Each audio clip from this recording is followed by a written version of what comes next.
Hi,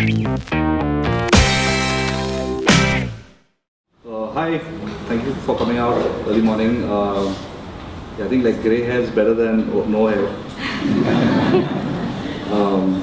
So today, the idea is, like Amishi kind of mentioned that we're primarily engaging with commercial hospitality sort of projects, but we've got something running for the last 4 years or so, which we've actually just recently gone a little public with the Bandra project, which I'd like to kind of share with you today.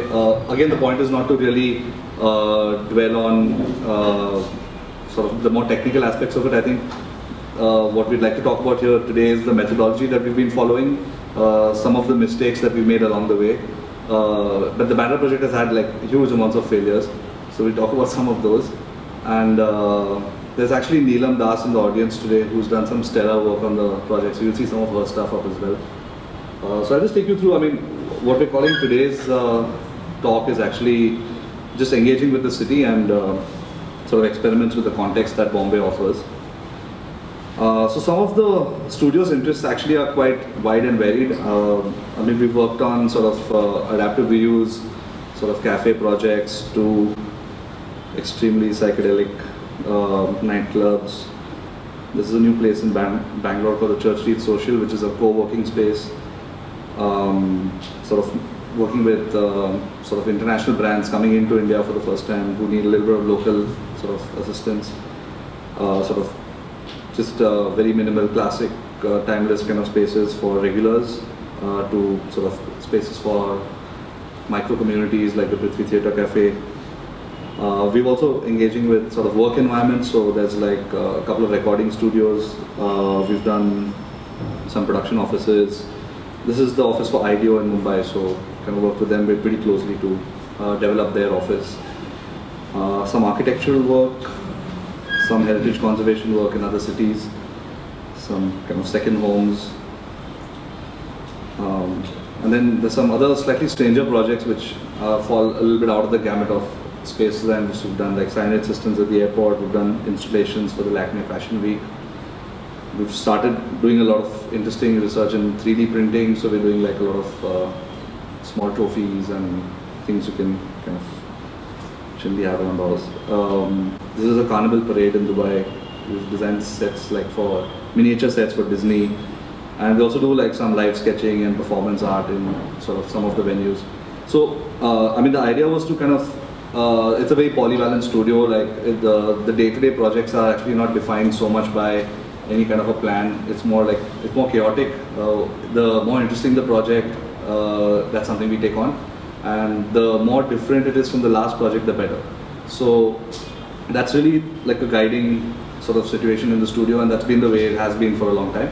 What actually changed a little bit for us, and what actually started off our path, which is a slightly different trajectory, it's a slightly different dimension to the studio's other work, was this one walk that we used to take from where I used to live in Bandra on Chimbai Road. So, who was familiar with that? It's like the extreme end of one of the fishing villages in Bandra. And we used to walk through Chimbai Road, me and my brother Zamir, we used to walk through Chimbai Road to reach the studio in Ranwar. That's a studio, so that's where we work out of. It's like a tiny junkyard in the middle of 120-year-old cottage. So it's always been very, very home-like, and a bunch of people have worked here. We used to take this walk from home to the studio, and behind this really old dilapidated bakery called Jute Bakery, there was this dump yard. So this place, at night we used to work late nights, and like around 3:30, 4 at night you walk out and you could hear, you could kind of see massive rats like the size of dogs running around in the street outside the Jute Bakery, because they had a lot of wheat and stuff lying around from old times. So we thought this is a really cool place to do something. Let's do like a tiny sort of a garden, and we said we make like this urban insert kind of a thing, and started off full of idealism. We got kind of contractors to come in and clear up the mess. So this happened on a Sunday morning. We had some leftover plants from one project, so we had like 5 or 6 bougainvillea plants. We got all of them by tempo and started putting them up on the site. And essentially cops came and stopped us. So I think in half an hour or so there was a cop van which came. They took the contractor in, took him to the Thana at Hill Road for questioning, and we kind of went to them and we tried to explain to them, say, okay, we're like, you know, setting up this little small garden. This is like a very, very naive kind of a first engagement with the city. So they were saying, I mean, they kind of told us that obviously someone has complained, like, you know, someone in the village has complained. Why don't you guys go around, speak to people and tell them what you plan to do instead of just coming and putting plants on the road. So we were like, cool. So like all other Enthro design studios, we made like major presentations. We went and spoke to like all the neighbors around that area. We were like, you know, see, we planned a small garden. You can come sit here in the evening and have a beer. You know, come sit, have a smoke, talk about like things with your friends. And like over Enthro Design Studios, we even made options. So we actually, you know, like not just one, you can do two, and you know, it's a great place. You guys will have a really good time.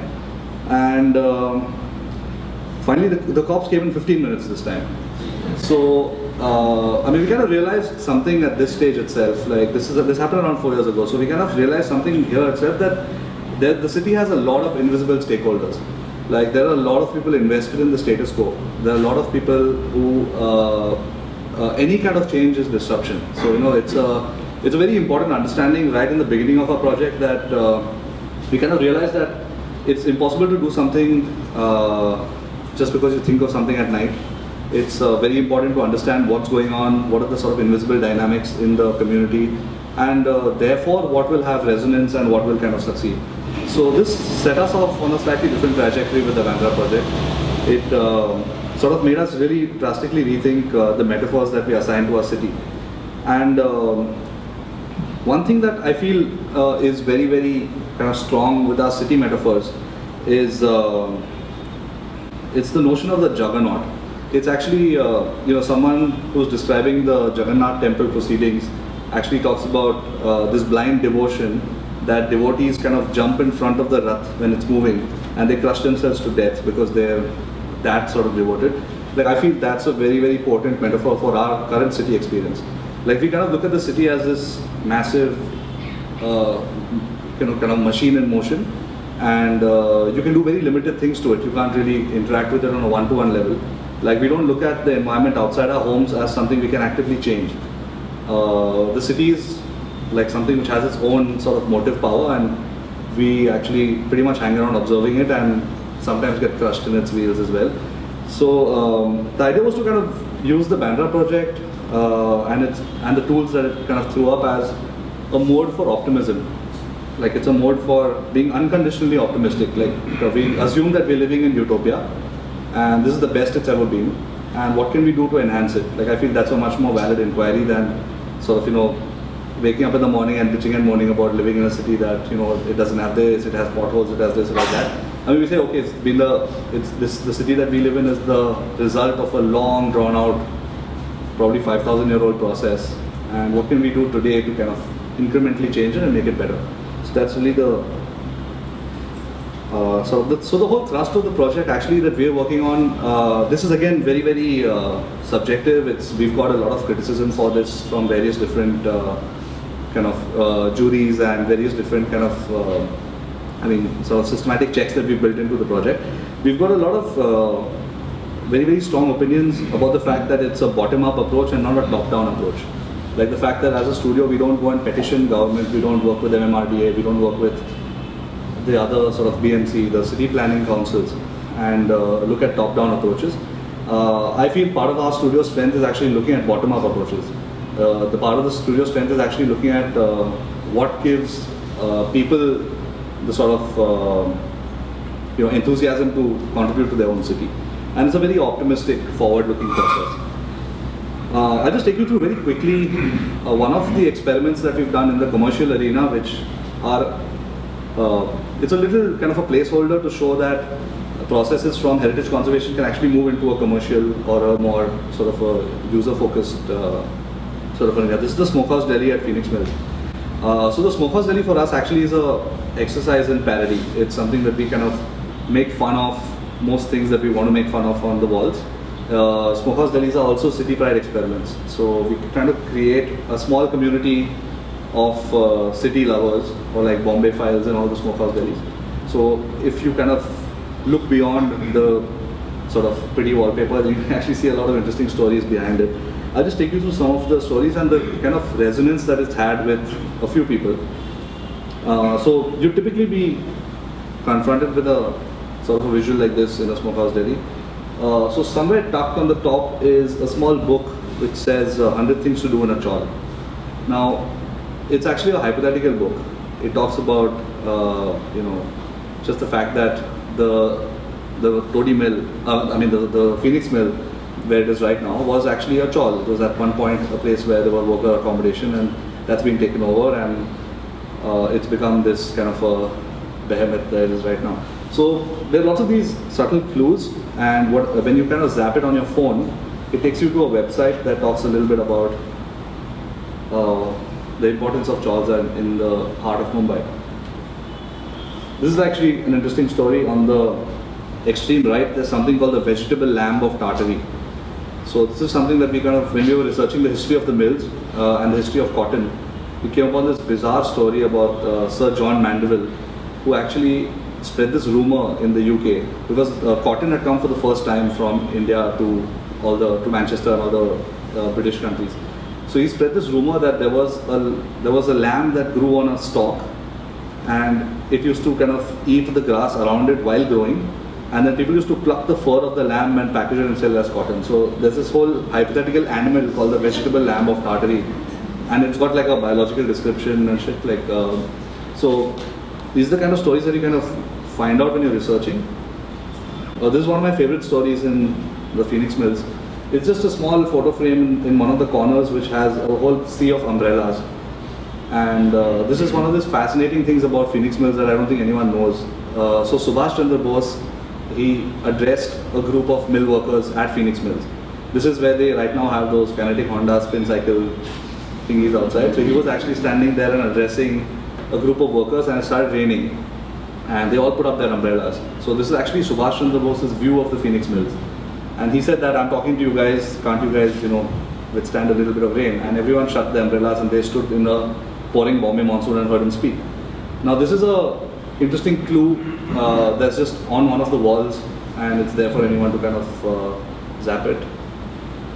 And for a long time we thought that we're doing all this, but who's really reading this? I mean, who really gives rat's ass about what's drawn on the walls, and does it really matter to anyone? People are just coming to have their penning and whatever and leave. And a few reassuring things started happening, like especially obviously on social media. We got a lot of inquiries about it's very specific illustrations. Like, so there's one of the illustrations of the Bombay Harbour. It says April 14th, 1944, the day began like any other. And so we got this person called Gaurav who wrote to us on Facebook and said, okay, what's that date about? Is it from the Diary of Anne Frank? And we were like, no, it's not the Diary of Anne Frank. It's actually this massive explosion that happened in the Bombay Harbour, where there was gold bricks flying all over the city, and actually people got killed on Bhindi Bazaar with gold bricks falling on their heads. Like, this actually happened in Bombay. And obviously no one really, I heard this story from my granny, who managed to just mention it in passing. And she was like, one day we were in Bhindi Bazaar, all the glass shattered and there was gold falling to the sky and people died on the road. And like, what kind of, when did this happen? What happened? Actually, when you start researching it, there's some really amazing, bizarre stories about the city we live in. So we thought, like, why not make the Smokehouse Delhi's a small museum of those things? And the Smokehouse Delhi is more a placeholder for us in a situation where we can move some of these city pride emotions into commercial environments and just keep it there for people to consume. The Smokehouse Delis, we try not to make them too preachy. They're not like jumping out and say, look, this is the story. If people are interested, they zap it and it kind of takes them to those things. We've tried out something in Bandra as well. This is like a little variation of the Smokehouse Delhi language, so it kind of goes into this little Catholic home vibe. Again, lots of interesting stories layered on the walls. So, from the fact that the Mount Mary Church was constructed by a non-Catholic, it was built by a Parsi. And the suckling pig for the Catholic weddings, it's an 8-day long affair. So there's lots of this kind of trivia, and which kind of leads us into the Bandra project. So this is something I'd like to kind of take you guys through a little bit, because I kind of, we're seeing a lot of resonance with this in terms of methodology. Like, a lot of actually students are extremely interested in taking things like this forward in their own communities. So maybe which could be a good place to talk about that. So this is something we started around 4 years ago. Obviously, I don't think there's too much requirement to sell the fact that Bandra is beautiful. I mean, most people who've been there actually, Sara, you're from Chembur, you don't understand. But most people who've been there actually, really enjoy it. It's one of the few pedestrian suburbs. It's a place where everyone says good morning in the morning. And there's a lot of things worth fighting for. So this is this kind of a juvenile nostalgia, sort of a driven approach that we started off with. And we started off in Ranvar, so this was something very close to home. We were working out of Ranvar, so we were there 24/7. That's actually Ranvar, so it's a tiny hamlet. It's surrounded by, this actually shows you how fragile the village actually is. It's 42 huts in the middle of this kind of, in the middle of Bombay. As you can see Bombay all around. This is Ranvar in 1980. So we actually scored some of these old photos from old residents of the village. And the point that we actually, decided to take right in the beginning of the project was that the project would be definitely people-focused. I think one of the big departures that this project has taken from other heritage conservation projects is that it's focused on people and not architecture. The architecture is incidental to the lifestyle. Like, we're not seeing the lifestyle incidental to the architecture, which is a very, very important distinction. Moving on into the project, it guides a whole bunch of decisions. It makes you actually look at buildings as things that have a structural life. Like, it's not important to preserve. As important it is that the building should be working for the people who are living in it. It's very, very important. Like, we also occupy this 120-year-old bungalow, and it's a nightmare in the monsoons. It sucks up water like a sponge from the ground. You have to replaster every 2 years, and people sometimes don't have the resources to do this. It's all very nice to kind of, walk on the streets and say, wow, it's so pretty, it's really nice. It's so bad, it's not maintained properly, but it should be this, it should be that. But that is the kind of fetishistic attitude that is actually the bane of heritage conservation. It's given the whole heritage conservation field a bad name, in fact. And it's why no one wants the heritage tag. Builders don't want it, the government doesn't want it, the residents don't want it. There are actually no stakeholders apart from the design community with googly eyes. Like, that's the limit of the heritage conservation kind of stakeholders in the city. And the more you kind of attend community events in the village, the more you realize how alive this heritage is. Like, the rosary being said at the Ranvar Square is a 400-year-old tradition. So these are the kind of events that actually cannot be replaced, and these are the kind of events worth fighting for. It doesn't really matter if a facade of the building changes as much as this event should never lose a home. So that's really the thrust of the project. So just to make some real distinctions over here with our process with kind of standard heritage conservation processes. We look at architecture as a part of heritage conservation, and we're expanding the notion of heritage conservation to include food, lifestyle, the soundscape of Bandra. Like, anyone who's walked through Bandra will realize it's a very distinctive soundscape. Like, you actually hear birds, you hear Frank Sinatra, you hear like a whole bunch of things which you'll never hear anywhere else in Bombay, including like the pounding of bottled masalas. I mean, there's a huge there's a completely different soundscape in Bandra. Rituals and lifestyles, which is very, very important, and also on picking battles. Like, we kind of look at our studio saying that we'll bite off sizable chunks of what we can do and we can expect immediately. Like, we're not going to get into things like curb cuts and things like addressing parking across Bandra, because those are much larger systems with a lot more stakeholders, and it requires a top-down approach. And we're trying to hopefully create a pull model in which we have enough research done on the project so that when those kind of opportunities come up and we're able to kind of engage with the right civic authorities, we can have a very, very systematic plan forward. So what we started doing was initially creating a very, very sort of a short time capsule. So this is the way Ranvar looks in 2010. Obviously a lot of beautiful old buildings. Some of these mapping initiatives were actually conjectural maps. So because no one really had any kind of map, MMRDA maps only date to 1948 when there was a study by David Cardos. And before that there's no mapping. So we actually spoke to residents in the village and asked them what they remember of Ranvar and Agnar. So there were actually two villages which then kept coming closer, and now that's the current form in 2010. This is the sort of first few maps. So the Bandra project in principle has been driven by students and thesis students who've come and worked at the studio. This was the initial part of the process was like an extremely stellar work done by a student called Vivek Sheth from NID.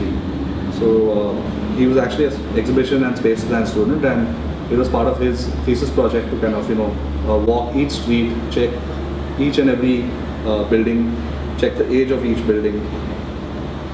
So these are some of the maps that he generated. This is the base working map for Ranvar. I'll just take you through the maps very quickly. Most of these are actually on our Facebook page, so if anyone's interested, I mean, there's a whole bunch of information there as well. And it kind of documents a blow-by-blow history of the Bandra project. So in case you guys are interested, that's an available resource. I probably won't go into too much of detail here. So we actually worked out the significant transformed and dilapidated buildscape of the village, so that if we had some kind of urban interventions, they could be very, very focused. This is a map of the public, and I'll do this two-frame GIF kind of a thing and just show you how the public and private open spaces have changed. This is in 1948 and this is in 2010. So the pink spaces that you see are actually the open spaces, and you see how fast they've been getting encroached. So there's a lack of almost 50% of open space from 1948 to today, where you find a lot of unregulated amalgamated plots. So when you join 3 or 4 plots, that's when you know something is shady. Like someone's actually going to capture a lot of the open space and create a vertical tower. This is like transport maps. So we mapped out pedestrian transport, mapped out vehicular transport. This is an age of heritage buildings map. So this all the heritage buildings in Ranvar, we dated them from 100 plus, 75 to 100, and then there was a building by building analysis of each and every home. It was documented. This is monuments in Ranvar. This is the Ranvar Square. Then we also referenced a lot of Kevin Lynch's work in imageability. So there was an imageability map for Ranvar created, which looks at what is the primary things that you remember from Ranvar. If you had to make a first impression map of Ranvar, what would that be like? We actually 3D modeled the village as well. So a very quick model in Rhino, which just shows the scale from 1948 to 2010 and how that's changed. This is a sort of a section which just shows your amalgamation of plots and how that changes the scale completely.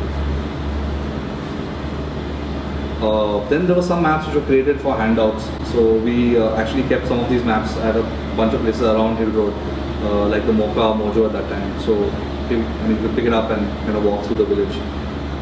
That's some areas of interest in Bandra. And this is actually where the project actually culminated in the first half. So we actually came up with an interaction matrix that maps out an exhaustive list of heritage features on one side, and sort of the solutions that we were proposing on the other axis. So it's a very interesting tool. I mean, all the green areas you see is positive correlation, which is, for example, it's interesting because there's a counterintuitive balance. Interestingly enough, like the green cover is opposed to parking. So the more trees you have, the less parking you have. So those kind of correlations are drawn out on an interaction matrix, and you can make some very dispassionate, hard data based decisions, because it comes as almost like a knee-jerk reaction that say we should plant more trees. But where you plant more trees, what tree you plant. Like there are some extremely invasive trees like lantana, for example. Like you see lantana on every single street because it's a good hedge, but that actually over time takes over all the other trees. It sucks up nutrients from the soil, and it basically pokes people's eyeballs out when they're walking on the street, right? So it's an extremely thorny bush. And so you'd want to know what trees to plant and where, and that's really important as well for the project. And as always, at every single stage in the project, we've always presented the findings of that stage to the community at large. So we called in certain residents from Bandra, we called in Mr. David Cardos, we called in that's Father Larry, who expired recently, who's one of the oldest residents in Bandra. So all the solutions were actually run by them to sort of see, okay, this is what we're thinking right now, is this on the right track, is this something that you feel has synergy? What we realized at the end of the first phase was it was very important to scale up. We realized that in Ranvar, a lot of the problems that we were thinking we were going to solve, like things like parking, things like street lighting, all those are much larger Bandra issues. They're not necessarily related only to Ranvar. And Ranvar is a part of the overall Bandra landscape, and there are a lot of issues that Ranvar faces which are actually generic to Bandra. So we kind of decided to sort of expand the scope of the study and consider the whole suburb, because then you can look at some kind of a zoning plan, some kind of a larger interest level as well, because Ranvar has very limited stakeholders. Bandra, when you actually talk about the Bandra project, there's a lot more people who are interested and a lot more people actually want to hear what you're talking about. But Ranvar, no one really gives a shit if it like actually is taken over, like the whole thing becomes a mall. So we actually started something called the Bandra project. So there's actually Neelam Das in the audience here. Neelam, can you wave out to everyone? Oh, she's left. Oh, there she is. So you have to catch her after this, and she's done some unbelievable work on the Bandra project. Neelam, you have to show them your thigh muscles at the end. She actually walked Bandra for 4 months, and every single street, every single building, every single compound wall, every single tree was documented over a 4-month. I'm not sure how thoroughly she's done, but she did that. So that's the scope of the Bandra project. Actually, skip this. So, I mean, we come to like what makes Bandra so walkable. Like the fact that it's got very, very distinct heritage precincts. It's got a lot of monuments. This is some of the background, almost very, very no-brainer kind of assumptions that you kind of make about your project just to make sure they're on the right track. And this is what we started off sort of thinking, that the idea, we referenced a lot of Jane Jacobs at this stage because we kind of realized that pedestrianism kind of encompasses a lot of things that we've been talking about for heritage conservation without actually talking about heritage conservation. Like when you actually look at a mapping procedure of why is it so nice to walk along a few roads in Bandra. Like, I mean, for those who are familiar with Bandra, there's St. Leo's Road, there's St. Cyril Road. There are a couple of these really, really beautiful old streets, low compound walls, lots of green cover, big setbacks from the street. And those are things that we intuitively like. Those are things that we intuitively have always, like, you know, when you have a choice of walking down that road or going through the road, you say, okay, let me just walk down that. It's quite nice. It's quieter, it's, you can hear things. So, I mean, a lot of James Jacobs principles applied here. And I mean, obviously, I think one need not stress the benefits of mapping, but the idea was to study a lot of trends, like what are the kind of trends that are going around Bandra, how much green cover is actually depleted, how much, what areas are actually the pedestrian fragments, and what areas are commercial spines, for example. So this is some of the process maps. This is actually one of the final maps that were created for Bandra. So what we actually went about doing was looking at a detailed documentation of architectural style and elements, the age of buildings, the percentage of green cover within a plot of land, and the pedestrian response. So these are the criteria that we use to walk all the streets of Bandra and judge every single plot. So what we actually managed to do was to create a very, very granular, extremely high detailed pixel of the whole suburb. Now this is information that is very tough to glean from any other source without walking the streets. Like you cannot get the height of compound wall, for example, on any other mapping procedure apart from actually walking and actually documenting these things. We've tried to keep all of this information free to download. All this information is actually in public domain, it's on Facebook. So anyone who's kind of interested in doing some more work in that domain, the information resource is actually created and it's ready. So anyone who wants to actually look at, say, a street art initiative in Bandra, and you want to see which are the highest compound walls in the city where you can actually do interesting stuff, I mean, the information's already there. So you don't need to waste your time going walking streets, just like go to this map, this is the height of compound walls, okay, this is where I do street art. So, I mean, this is just a little small demonstration on the right of what the project actually entailed in terms of scope. So that's 100% green cover on the top. We look at a 50% green cover at the bottom. Then we looked at architectural types in Bandra. So there's a colonial type, there's a colonial vernacular. Again, all these definitions are actually studio definitions. So we've actually come up with this classification system on our own because there were no other parallels to look from. We kind of just looked at, okay, this is roughly what this type fits in. And all the other strange types were put into a miscellaneous kind of a category. This is just looking at sort of, again, heights of compound walls, setbacks. So, I mean, the idea for this whole phase of the project was to arrive at what we felt was an ideal street. So ideal streets they're not just sort of aesthetically driven, Ideal streets are actually safer, so you have more eyes on the street. There's a lot more activity. There's more wind. There's more circulation.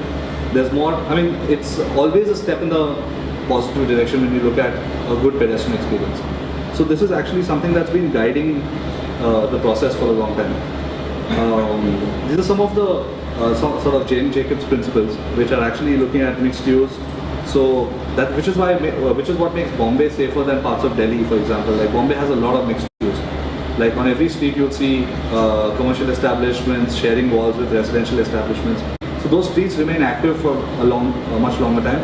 But if anyone's walked through like GK, for example, in Delhi, after 8:30 at night, like it looks like you're going to get mugged from anywhere, because like there's no one on the street, there's no shops, there's no kind of eyes on the street. Frequent streets, so for example, you have much shorter blocks, which is again endemic to Bandra. You have a lot of intersections, which automatically become public spaces. You have a higher concentration of people, which makes things safer. And you have very varied buildings. Like on every street you see a mix of old and new, which is always good for the health of the street. So at the end of this phase, we actually came up with a pedestrian fragment map. So this map talks in a lot of detail about, these are actually all the pedestrian fragments that are worth walking in Bandra. And the idea was to create a map of exquisite beauty. So like for example, if someone's searching for exquisite beauty in Bandra, these are the places that you go and find that beauty. And what sort of mapping does at a street level, a suburb level, and a city level, it does different things.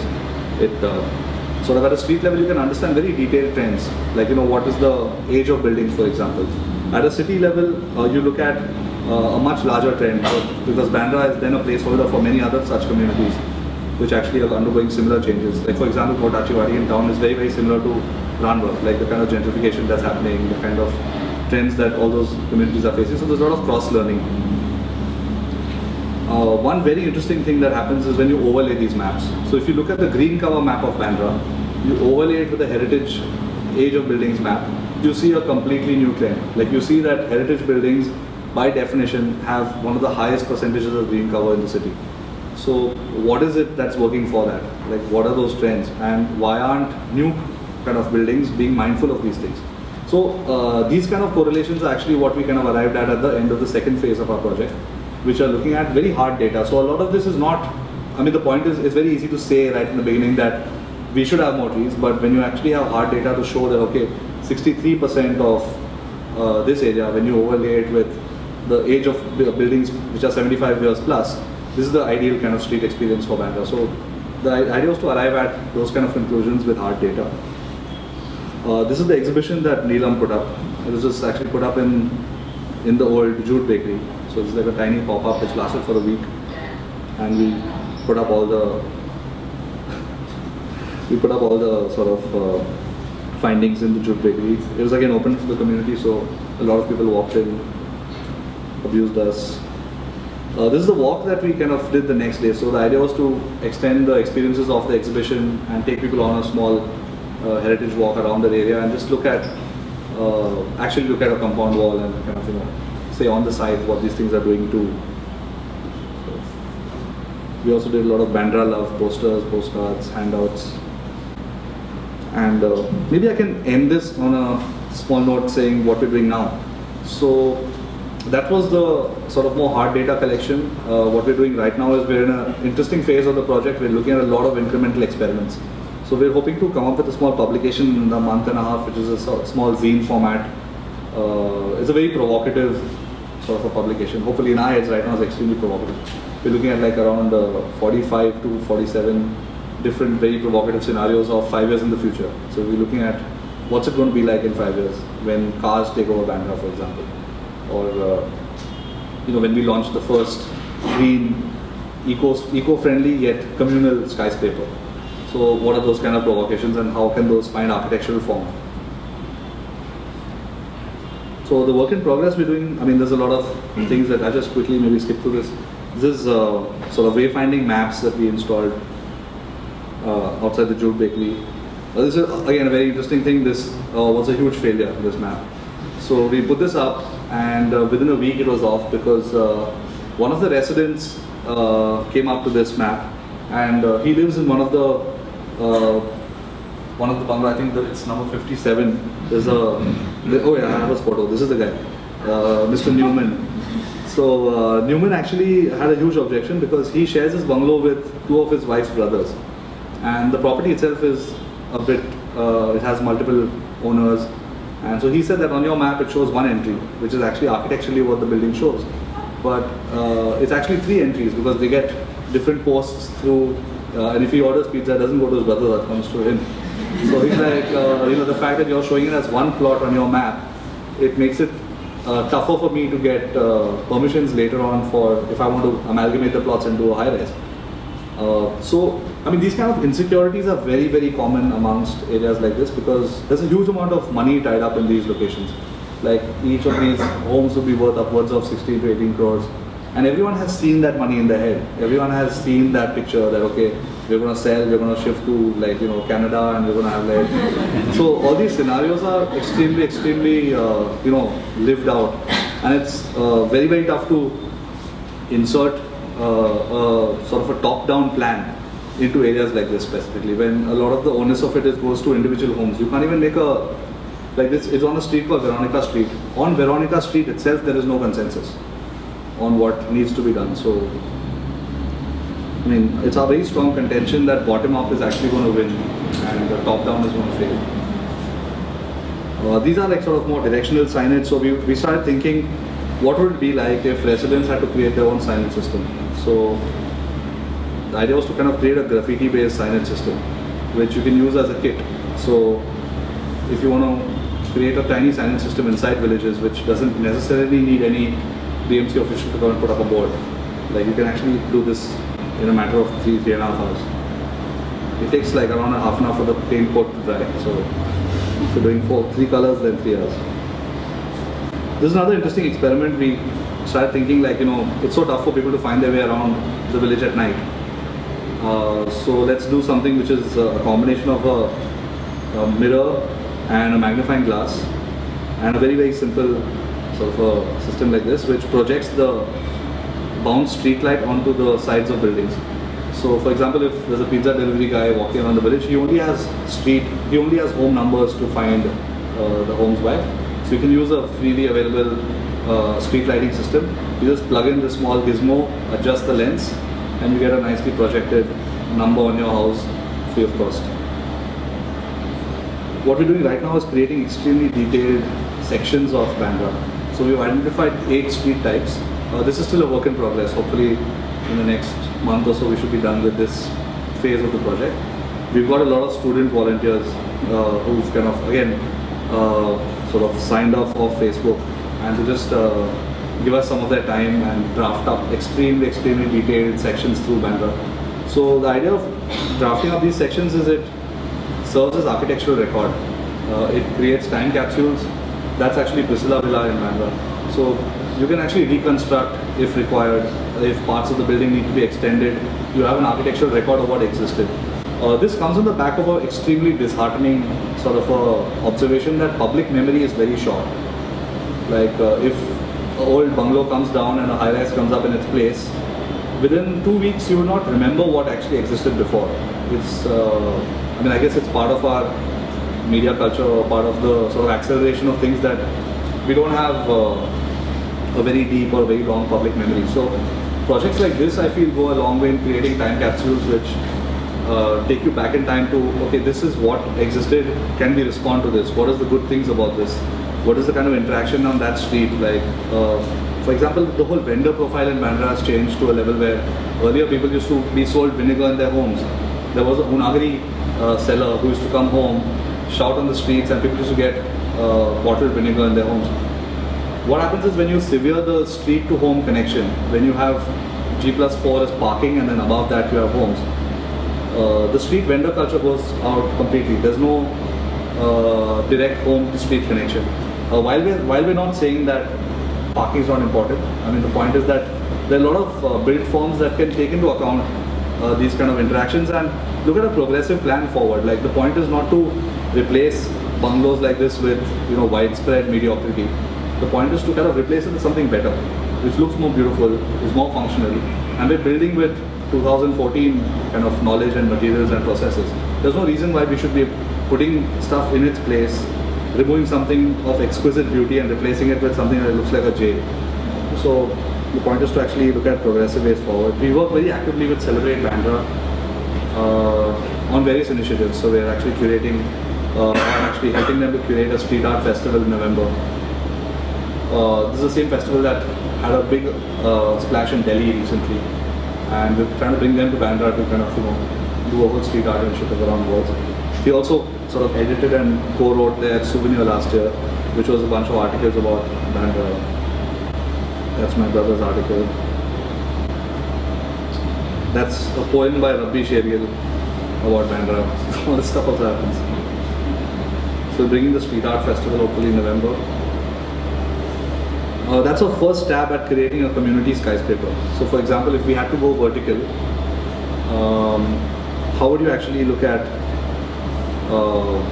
sort of shielded parking areas which have a lot of green, large balconies, a lot of porosity. This is again obviously a work in progress, something which needs a lot more work, but very low compound walls, addresses security, but at the same time has a very, very strong green pedestrian response. And we also were trying to figure out if we could take all the circulation to the facade, so the building always remains active. There's always people going up and down the staircases, which you actually see very interestingly from floor to floor. So anyway, this needs a lot more work. Something we do which was a spin-off of the Bandra project is the Gypsy Kitchen. So this is it comes on the back of one of the insights that most of the solutions around the village actually revolve around micro-economies. If you're able to make it incentivized for the person to be in that home and not shift and go to somewhere else, chances are that the initiative will work. And it encourages a bit of resident pride, which is extremely important. Like, people need to be happy about the homes that they're living in for multiple reasons. So we started something called the Gypsy Kitchen, which is actually a housewife-run restaurant. So what we do with all our cool commercial knowledge is we kind of curate this interesting event at homes. Housewives cook the food. We pick up the food and serve it hot to a curated table of 12 people. They pay around 2,000 rupees per head for the meal. It's a sit-down 13-course meal, so 9 or 10, depending on the housewife, what she wants to cook. There's a representation of the kind of food is incredible. It's the kind of food that you cannot have access to unless you know an old East Indian auntie who's willing to cook fish curry for you, or you know an old Bora auntie who's who wants to lay out a full thal for you, for example. So I do this along with two friends, Gresham Fernandez and Riaz Amrani, who are again heavily involved in F&B. So they kind of curate the food and we curate the space. So that's a thal that we have done. And the fun part about this event is that all the money from the event goes back to the housewife. So if a housewife is capable of doing, say, 4 Gypsy Kitchens a month, which is essentially cooking slightly more than we also pay her food cost plus the proceedings from the night. So she stands to make around 35 to 40,000 rupees a month. And again, people are recruited mostly off Facebook, and people who come for the Gypsy Kitchen are asked to recommend one more person who they feel would be a great cook. So it's just a subscription kind of a model, and we're trying to keep it very, very low and under the radar, so there's not too much press attention, there's not too much, cameras poking around housewives' homes. But they're very, very, a lot of them are very shy. We're trying to find a permanent home for the Gypsy Kitchen in the Jute Bakery actually now. So it's an old dilapidated bakery in Bandra, which we're going to retrofit and convert that into a permanent Gypsy Kitchen. So we'll be able to do this on a much more regular basis. Interestingly, we try to create a lot of fun experiments around the food. So that's actually a lagan no seek, and anyone who's familiar with Bora food, it's like this layered, extremely, I think this is the root from which lasagna started probably. It's a really, really amazing, very hardcore non-veg dish, and that's actually Chef Gresham Fernandez's interpretation of the lagan no seek. So what he did was he hollowed out an eggshell, injected mutton mince reduction into it and baked it in an oven. So when you crack the egg open, you have custard inside it, and it's served with a crisp of bread. So it's like a 400-year-old recipe meets modern day cooking, and the same flavors presented in 2 different ways. So we kind of try to make it as fun and engaging for ourselves as well, and hopefully the housewife also has some fun. Another sort of a small experiment that we're trying out is sort of micro apartments. This is something which we feel has a very strong resonance with the real estate of villages and areas which have tiny spaces. So the idea is to kind of look at micro-economies which revolve around rentals.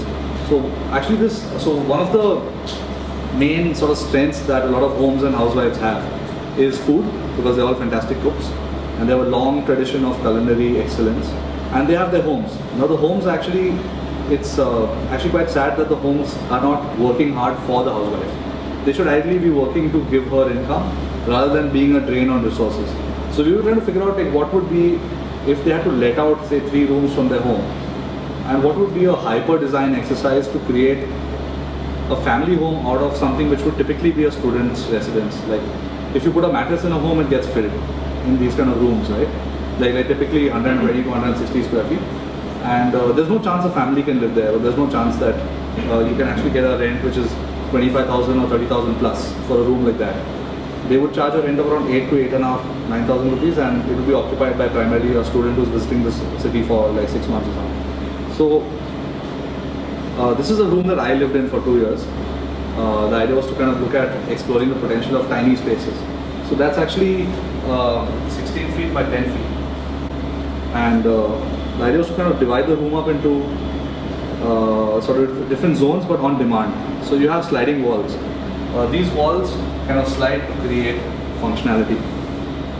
So that's the bed with everything collapsed. And kind of what happens interestingly is when you slide the walls apart, you have like a walk-in closet. And the second wall slides and there's a walk-in library.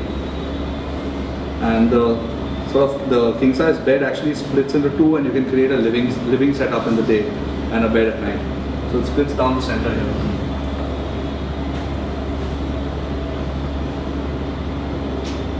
And on the other side is a desk. So when you're working, all the stuff is collapsed, and if you need to access any of this extra 4 feet space is actually the one that's used for the sliding walls.